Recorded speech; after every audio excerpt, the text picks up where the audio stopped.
Okay, hello there.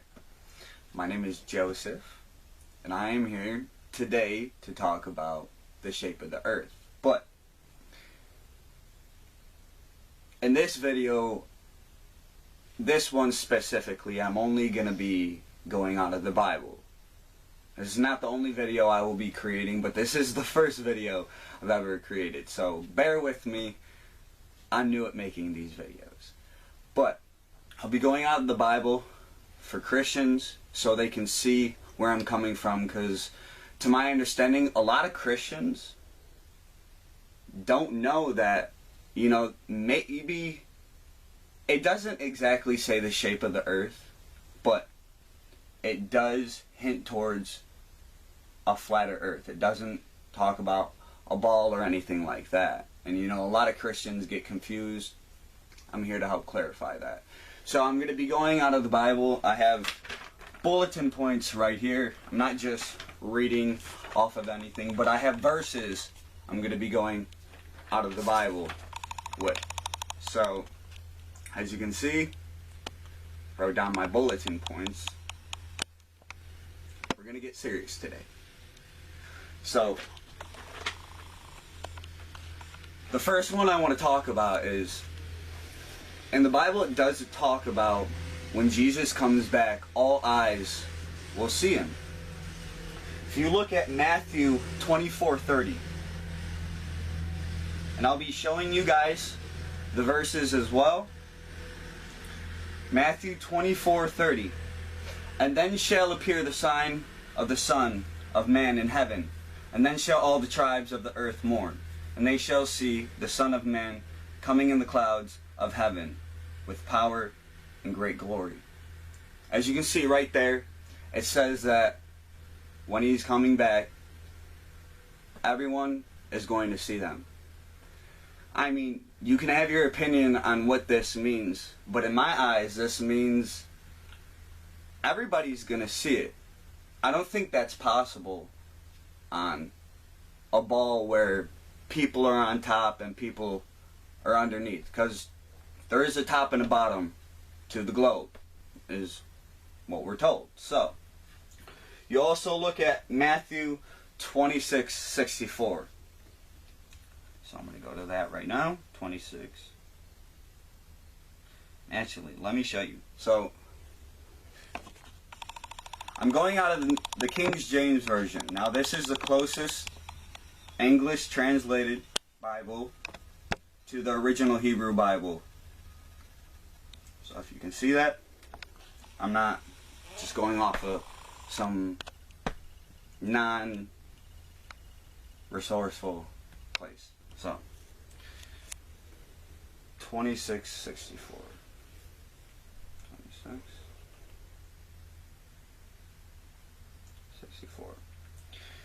Jesus said unto him, Thou hast said, nevertheless, I say unto you, hereafter shall you see the Son of Man sitting on the right hand of power and coming in clouds of heaven. As you can see, it's still referring to all eyes will see Jesus Christ when he comes back. Once again, if you think about it, it's not possible on a spinning ball where it's not leveled out. Obviously, we have mountains and terrains and stuff like that. That stuff obviously exists, but the concept is it's not a spinning water ball. I'm sorry to say. You also look at Mark 14:62.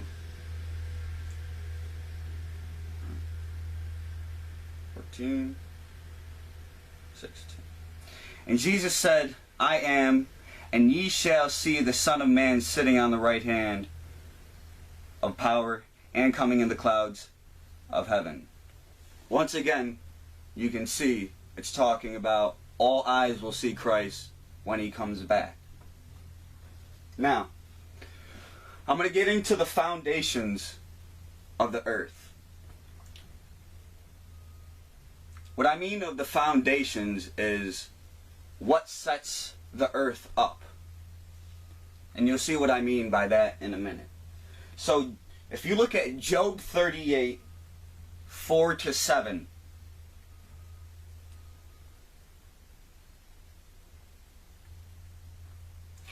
Where was thou when I laid the foundations of the earth? Declare if thou hast understanding. Who hath laid the measures thereof, if thou knowest? Or who hath stretched the lines upon it? Whereupon are the foundations thereof fastened, and who laid the cornerstone thereof? As you can see, it literally talks about earth, or God creating a foundation for the earth. I don't know any foundation there is for what they say the earth is right now, which is a spinning water ball. Now I'm going to get into the 4 pillars of the earth, where it talks about the earth sits on 4 pillars and it's stationary. If you look at Job 9:1-6,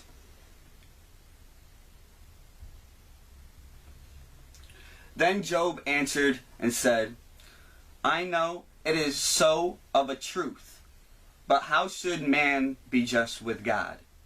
If he will contend with him, he cannot answer him of 1,000. He is wise in heart, and mighty in strength. Who hath hardened himself against him, and hath prospered?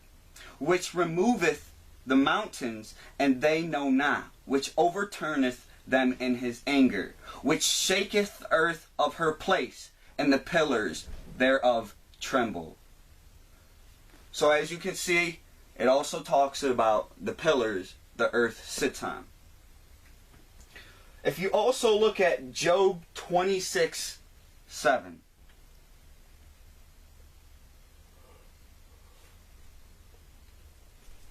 Now, with this verse, you can honestly interpret it however you want, but I'll tell you how I interpret it. From seeing all these other verses that do push closer to a stationary earth. He stretcheth out the north over the empty place, and hangeth the earth upon nothing. Now, the reason why I chose this verse is because it didn't say the earth sat on nothing. It said the earth hangeth from nothing. So what that means is it's not hanging from something, which would mean there's nothing underneath it. But it's saying that the earth is sitting on something. Now, when you also look in the Bible, it talks about the 4 corners of the earth. If you look at Ezekiel 7:2,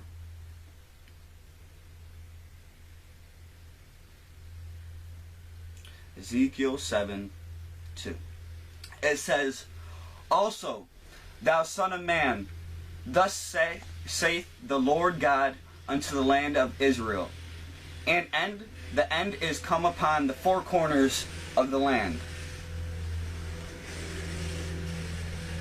As you can see, it talks about the 4 corners. If you look at Isaiah 11:12,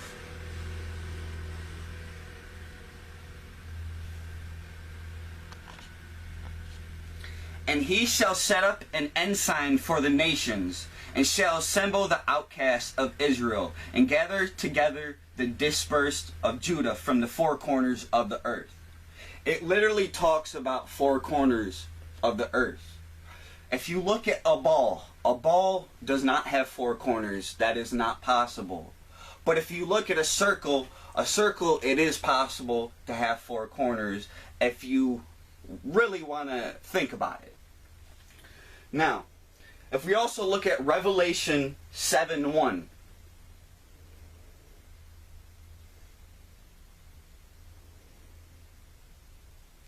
and after these things I saw 4 angels standing on the 4 corners of the earth, holding the 4 winds of the earth, that the wind should not blow on the earth, nor on the sea, nor on any tree. Again, this is another verse out of the Bible talking about the 4 corners of the earth. A lot of people will say, the Bible's, it's literal, and then it's not. But the thing is, God's not going to make it confusing. It's there. It's actually there. It's just we don't talk like they did back in the day. We don't write like that. So it's harder for us to interpret what is being said, but it's very direct. It's not something that's hidden to where you have to see behind the scenes. Okay. And now I'm going to actually get into the ascendance of Christ. And you might think, well, what does that have to do with anything? But actually, it does point towards more of a stationary earth. And here's what I mean by that. So, if you look at where Jesus died, he died on the outside gates of Jerusalem. Basically, if you look on the globe, that's on the side of it. That would mean Jesus ascended sideways into heaven, and heaven is sideways. As you already know, the word ascended means to go upwards. You have the three kingdoms. You have God's kingdom, the devil's kingdom, and then earth.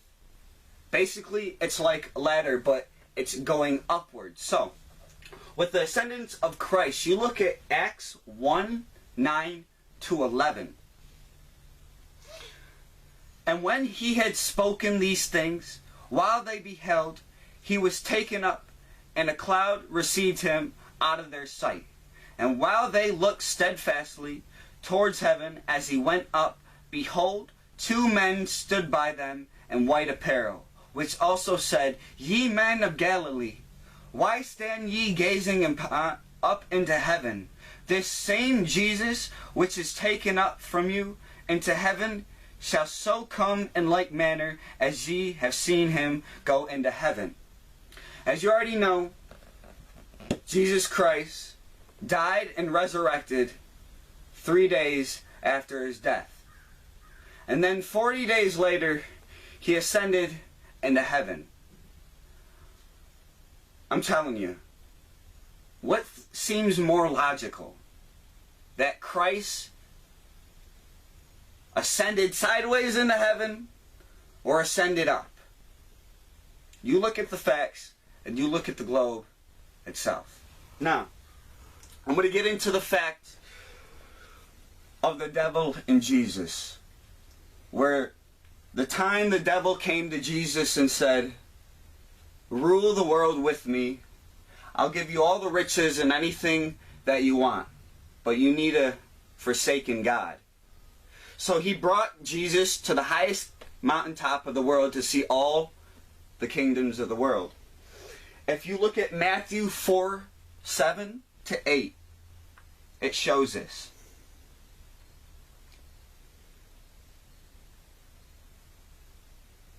Jesus said unto him, It is written again, Thou shalt not tempt the Lord by thy God, the Lord thy God. Again, the devil taketh him up into the exceeding high mountain, and sheweth him all the kingdoms of the world and glory of them.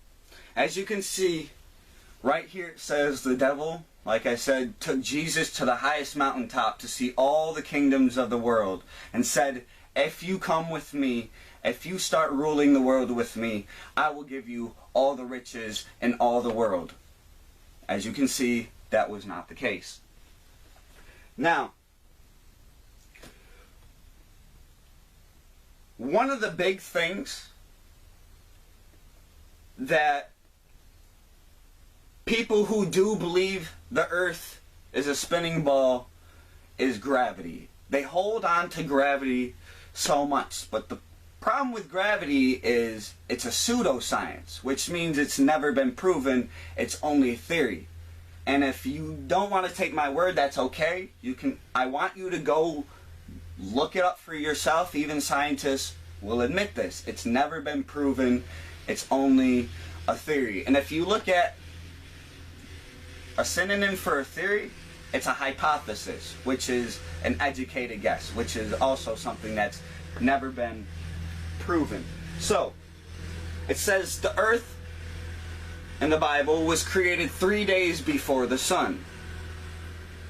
The way they say we survive is because of gravity and that we're spinning around the sun at 67,000 miles per hour plus, and the Earth itself is spinning 1,000 miles per hour. If you look at Genesis 1:1-3,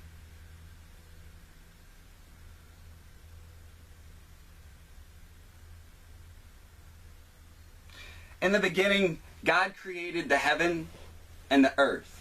And the earth was without form and void, and darkness was upon the face of the deep. And the Spirit of God moved upon the face of the waters. And God said, "Let there be light," and there was light.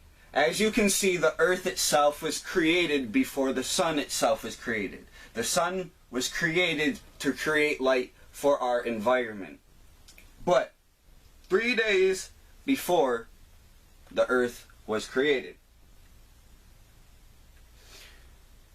Now we're going to get into where it actually does talk about a shape of the earth. Now, like I said, it doesn't specifically say the earth is a ball, and it doesn't specifically say the earth is flat. That is not what I'm saying. A lot of times when I'll have conversations with people, especially Christians, they'll think that's what I'm saying, and that is not what I'm saying. So, if you look at Job 38:14,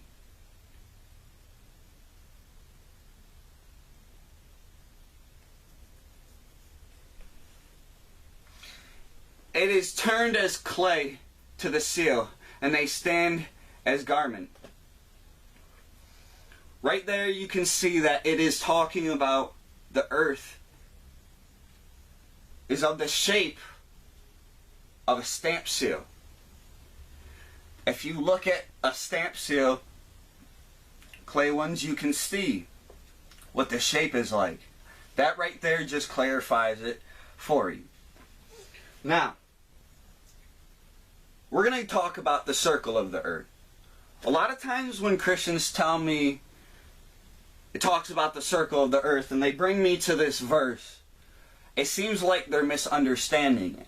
It talks about a circle, but not a ball. There's a difference. A circle is technically a ball cut in half if you're only looking at the cut side.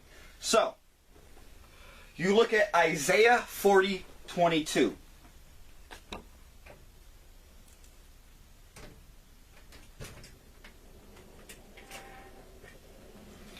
It is he that sitteth upon the circle of the earth, and the inhabitants thereof are as grasshoppers, that stretcheth out the heavens as a curtain, and spreadeth them out as a tent to dwell in.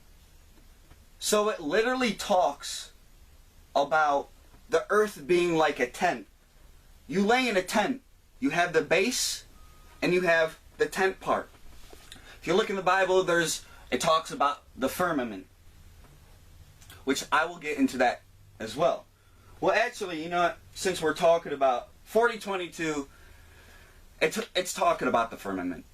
And even there's other verses that I didn't write down that do talk about there is a firmament in the Bible. If you look at the original Hebrew Bible, the translation for firmament is a solid dome. Why do you think they have the concept of a snow globe? Christians, we know the devil runs the world system that we live in. He doesn't rule the world, obviously God does, but the system that we live in, he runs it. He's mocking us. He's telling you, here's this. And you think it's just a joke. It's just like anything. The best place to hide the truth is in the open. He's mocking every single one of us that still believe we live on a spinning ball. It's called indoctrination. You're being indoctrinated. We've all been indoctrinated ever since we were children until we became Christians, until we seen God's light and we came to Christ. So, this is a big one. Stationary. Talks about the earth being stationary in the Bible. You look at 1 Chronicles 16:30.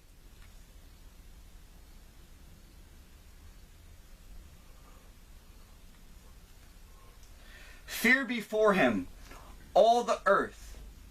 The world also shall be stable, that it not be moved. Like I said, God is very literal. He's telling us, like Jesus Christ tells us, once we become Christians, we can never be unsaved. Not even him can pluck us from the Father's hands. So, if we also look at Psalms 104:5.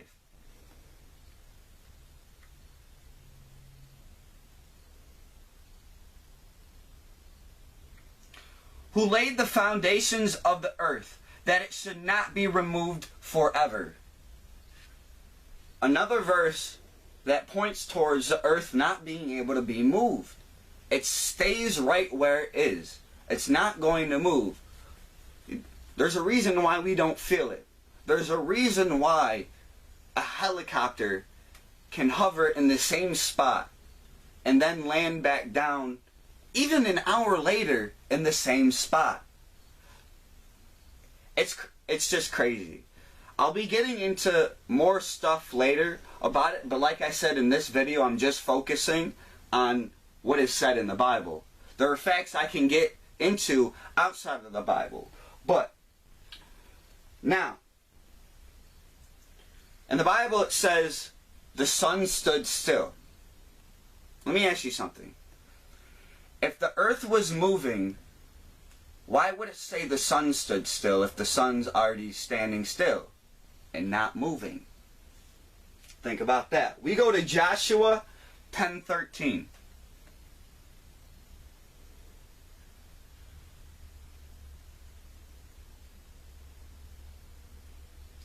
And the sun stood still, and the moon stayed, until the people have avenged themselves upon their enemies. Is not this written in the book of Jasher? So the sun stood still in the midst of heaven, and has not go down about a whole day. It literally talks about the sun standing still in the first line of it. I don't know how it could be any more clear. It's literal, it's there, and it's in the text. There's a lot more verses and a lot more things that do point towards a stationary earth in the Bible that I did not get to into this video. But these are just some out of many verses and things in the Bible that point towards a stationary earth. Brothers and sisters of the Lord, I come here today hoping that you can see, or at least keep an open mind as to what's going on. Remember, the devil will do anything to deceive us. Deceive us, our children, our relatives, anybody we know, love, and care about. And we have to remember that is something we can't forget. And all of us sometimes do tend to forget that once in a while. So we need to stay mindful and know that the devil will do anything in his power to stop us and not come to Christ and separate us all from joining together and stopping him. Even though, that's never going to be possible because it's not possible for everybody to be a Christian. As you can see, we're the largest hated group in the world. So, with that being said, God bless every single one of you. I love you all, no matter who you are. Even if we have our differences, our different views, our different lifestyles. I love you. God bless you. You have a great day. And this isn't just for Christians. This is also people looking for the truth and looking to know what's actually out there. Because a lot of times people are like, I'm trying to find myself. Find Christ. You'll find yourself that way. I know I did. Have a great day.